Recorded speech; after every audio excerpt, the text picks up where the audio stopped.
Paulo Avellino sumama ang loob sa film company. Kahapon sumabog ang balitang isang hindi magandang bagay ang nangyari sa pelikula ni Kim Chiu at Paulo Avellino. Ayon sa mga balita, ay nag-ugat ito sa pag-cancel ng official showing date ng kanilang pelikula. Imbis na February 12 ay nailipat di umano ito sa April. Ito na ang ikalawang beses na mangyayari ito dahil unang inanunsyo na last year ng October ang showing. Samantala, hindi na rin nakafollow sa Star Cinema sa Instagram sina Paulo at Kim Chiu. Nandito naman ang saloobin ng mga fans sa balitang ito. Ngayon lang ako magpo-post ng ganito here sa X, hindi ito kawalan kay Kim at Paulo. I am sure ang concern nila both more than anything ay ang efforts ng fans at lahat ng tao sa likod ng kamera na nagpakapagod.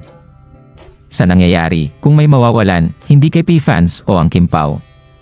Bago po kami mag-shoot nakalatag na po lahat yan, alam na namin magiging flow ng kwento. Kaya tigilan nyo ko na di pumasa sa mga heads yan. Hindi biro ang trabaho ng mga staff una at huli kaming umuwi sa mga artists at direktor.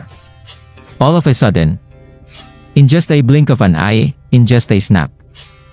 For the second time around, nauna ang playdate bago ang approval ng heads. Really? We are not experts, but we are not also idiots. That shallow reasoning alibim, Imi, di ba po madam? Lalong nakaka-disappoint sila. Hoping maayos ang lahat. Respect sa bawat isa. Lalo na sa mga behind the camera, directors, writers, actors and followers.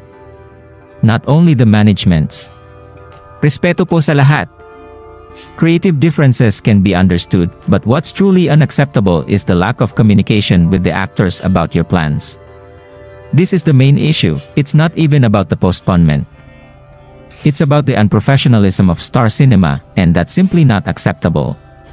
Anong masasabi niyo sa balitang ito? Comment down below. Maraming salamat sa panonood at huwag kalimutang mag-subscribe for more videos.